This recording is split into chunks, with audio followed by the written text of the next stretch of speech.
Hey everyone, it's Neil Patel, and today I'm going to be teaching you about the different types of content that you can post on Instagram and how you can leverage them to go from 0 to 100,000 followers. This is the third video lesson in the 6 video lesson course on teaching how to go from 0 to 100,000 Instagram followers. So let's get started.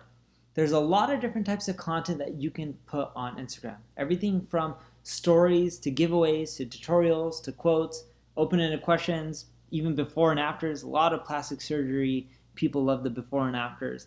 Behind the scenes, promotional posts, brand stories, interviews. You can even talk about jumping on a trend or user-generated content, or even other influencers using your content. Literally, the options are endless, and it's not going to stop here.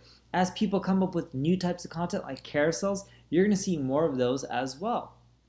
So let's dive into them. Instagram stories. Look, with these, you ideally want to post daily. If you don't post daily, you won't get as much engagement, you won't get as many followers. It could be just a video or a picture, and they only stay up for 24 hours, and that's why you want to post daily. But the big thing is when you're posting daily, here's the thing. It doesn't have to be professionally shot or professional video. People want to see the real you, your real company. They don't want to see something that's just like all superficial and fake and phony. That's what reality TV does well. It's supposed to be fully real, but Instagram stories is even better because people know it's fully real, or it should be. So some of the things with your stories is if you want a lot of engagement on them, it's best to keep a lot of your stories in the highlight sections, and you can categorize them. And when you're putting them in the highlight section, you can put specific images for each highlight, so that way it stands out, and then people are much more likely to click on them. Another type of content a lot of people do is giveaways. As you can see, there's a lot of posts on Instagram with giveaways. It increases engagement. It'll help you grow your follower numbers, your sign-up numbers to a list. It can produce amazing content that's user-generated, in which people are tagging you and they're sharing stories all over, but it works really well. And companies of all sizes, even individuals, are doing them, like Domino's, right? They're a pizza chain in the United States. They have some chains, I believe, overseas as well, but I at least know they're all over the United States. And you can do things to join some of these giveaways, like tag a friend, post the photo, create a caption, like to share. All these things help people get entered in the giveaways, and it's a really good way to really boost your engagement. One more thing to note is when you're doing a giveaway, you want to ask your followers to allow notifications. It'll help you grow faster and increase engagement, and it'll make sure that your giveaway does much better. Another strategy with giveaways that I love is sponsorships. You can get people to help sponsor giveaways so it doesn't cost as much, and your followers will also follow them. Or what you can do is sponsor other people's giveaways when they have a huge audience, and it'll get their audience to start following you, which is super effective as well.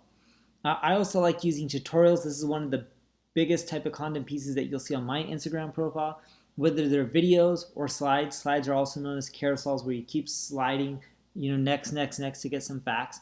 And I've done everywhere from short videos to long videos. They all work well as long as it's educational and really helps people out. Quotes are another form. A lot of times I'll tweet stuff, and then from Twitter I'll take a screenshot and then I'll post it on Instagram. I found that to do well with quotes and tweets and stuff like that. When posting it on your Instagram, what you'll find is if it's motivational, if it's unique, not the same regurgitated quotes, you'll tend to do quite well. If it's a lot of regurgitated stuff, you're not going to do that well. Some recommendations for you: inspirational, funny, testimonials sometimes work. They don't work as well as the first two. And then, of course, you can also start a conversation using quotes, because when you post a quote, you also have a description within your post, and you can start a discussion about it and ask people to leave a comment. You'll also notice that I use a lot of videos, like I mentioned, but you can use videos to feature your product, like if it's a physical product. Or you can do what I do, and I'll use videos and I'll show how I'm using my own tool like Uber Suggest to get more traffic. And that also drives more usage and signups. You can also have like skits and humor or dancing. It could be a mix, or you can just do interviews like Gary Vee does in a lot of his videos. It could even be you speaking on stage. The possibilities are endless. The key with all of this, though, is to be as real as possible. The less high quality it is, like studio quality, you'll find that in most cases, the better off you are. Another form is captions. The opening sentence is a key if you're going to use captions. Users only see the first 125 characters in the Instagram feed, so you have to grab the user's attention right away. If you don't, then it's going to be lost. Here's one of my favorites as well, open-ended questions. As long as you're being super creative with the questions you're asking, you can get really high engagement. If you're not being really creative and unique and it's the same old stuff that everyone else is doing, you're not going to do well. And then with this content type, I didn't want to show anything gross here. My wife loves looking at the crazy plastic surgeries before and after, and she's showing like crazy graphic images. She's like, "Oh, look, check this out," and I'm like, "Honey, I don't want to end up seeing this. I don't have a strong stomach for blood." But in general, and before after, a lot of people show them. A great example of this is Billie Jean is marketing. Billy talks about him working out and the transformation on his body and how he's losing weight. Billy's been doing an amazing job. Good job, Billy. I hope you hit your goals, and I'm confident you will as well. But people love the before and afters. And what you'll find is you can also do these in carousel format so people can keep swiping, or you can do them next to each other before and after and just split this screen in half. Either one works. I like using the carousels because as people keep swiping, it shows Instagram, their algorithm, that your users are engaging, and it keeps showing them more and more content, and it causes more virality.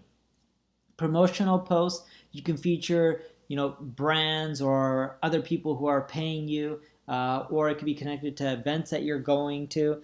There's a lot of different types of promotional based content that you could do.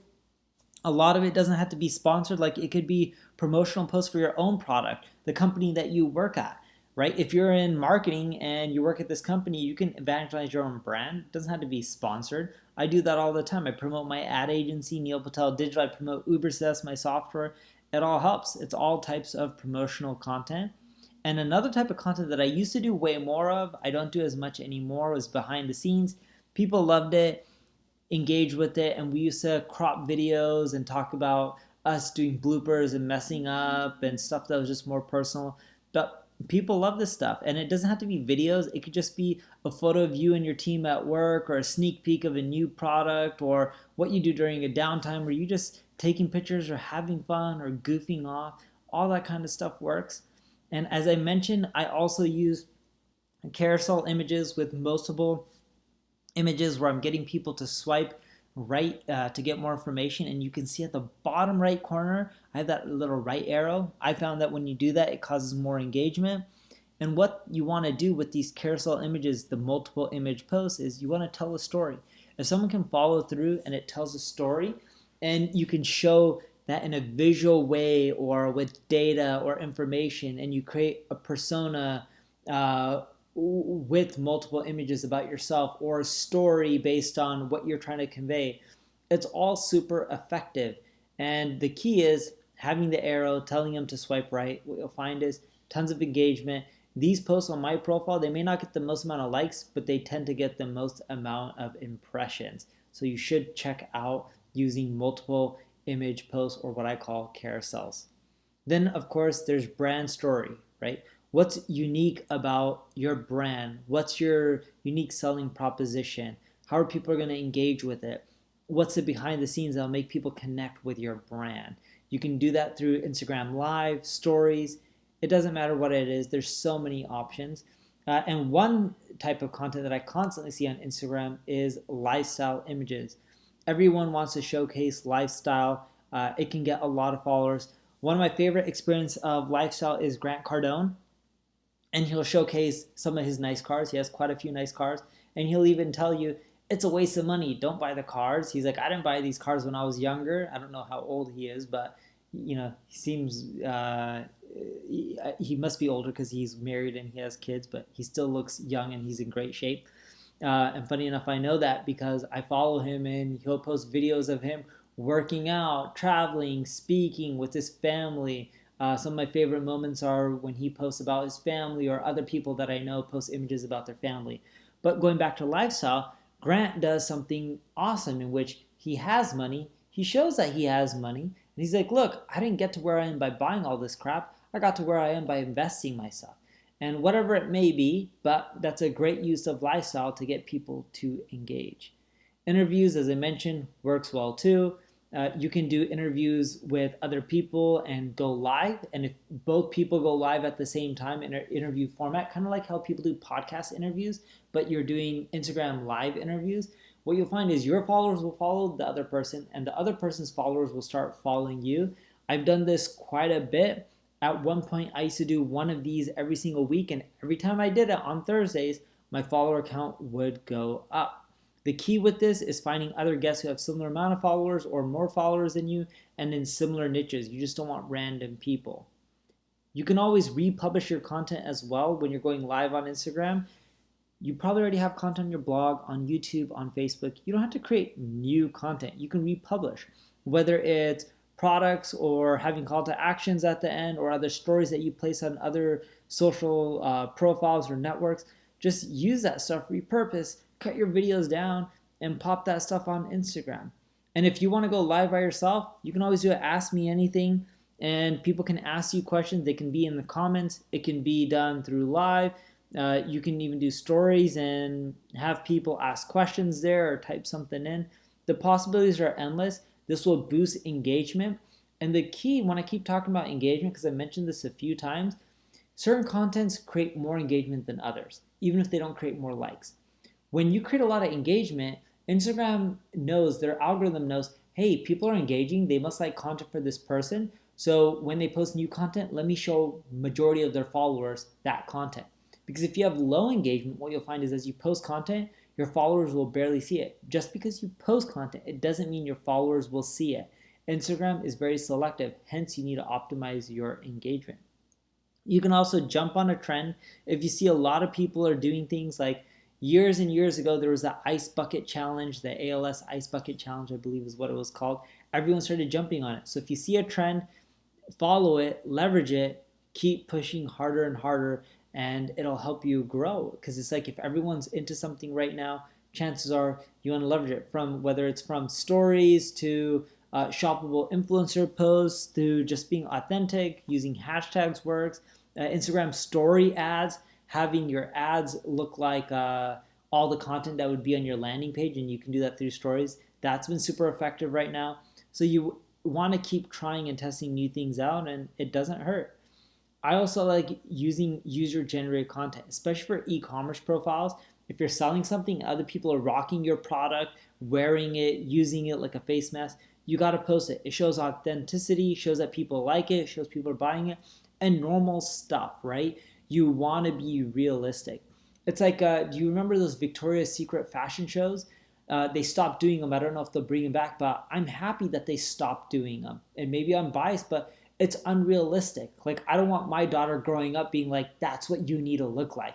It's like, no, eat, be happy, be normal, right? Like, I like that not everyone is pencil thin in this world, and they should just accept themselves for who they are. So when you're using the user-generated content, be real about it. Don't just show something that's not real, like, oh, check out this person. They're the rare person that everyone can't relate to. One of my favorite images that I forgot which skincare company used it. There's this model that has spots, discoloration of color on her face. And I have no issues with it.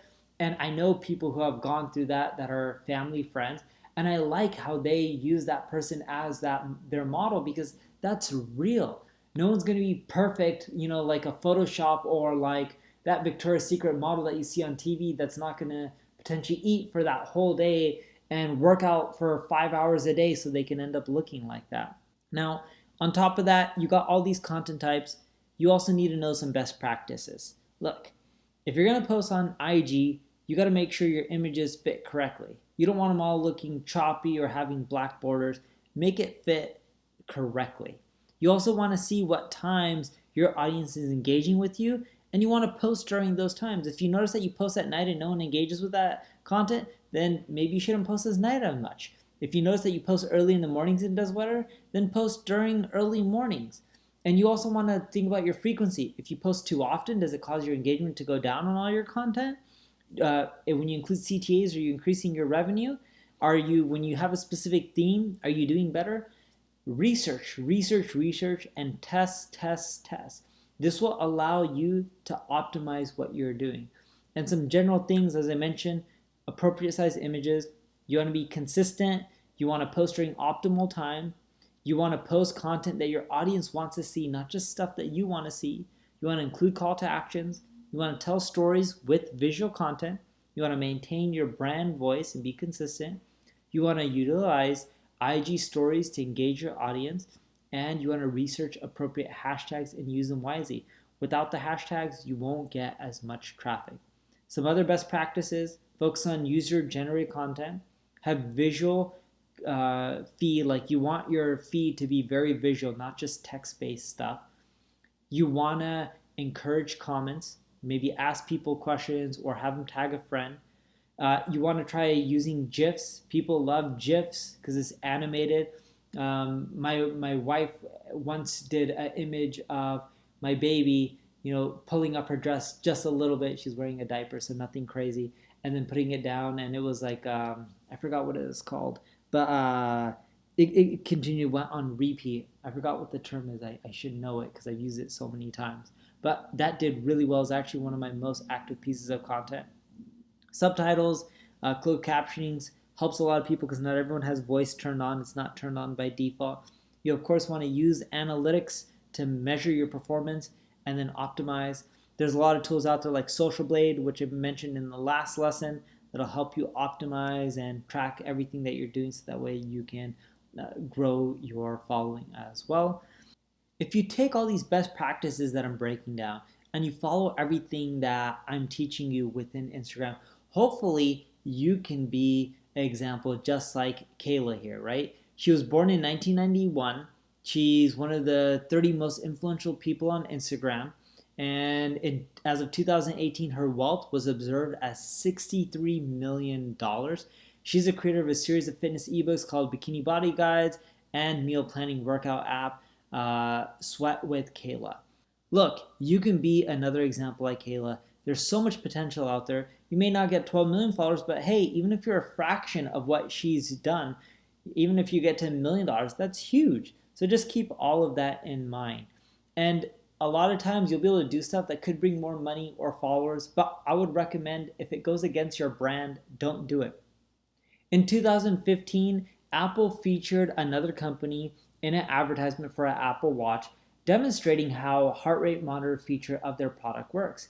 And they credited it, and they even said that that ad from Apple had really helped them blow up, but they're super careful on photo shoots and what they accept and what they don't. And that's really important because if something doesn't stick with your brand, you don't want to be that sellout. People will notice it on social media and you'll start losing followers as well. So you need to be true with your brand. So next week, I'm going to go over how to use automation to get more reach and engagement, how to get more followers, how to make more sales with Instagram, and I'm going to go over case studies as well. But before I let you go, start mixing and matching the different content types that I discussed today and test what works best for you. If you enjoyed this video, like it, subscribe to the channel, tell your friends about it. If you have any questions, let me know. We're here to help you succeed and get you to your first 100,000 followers. If you also need any personal help, you can also check out my ad agency, Patel Digital. Thank you.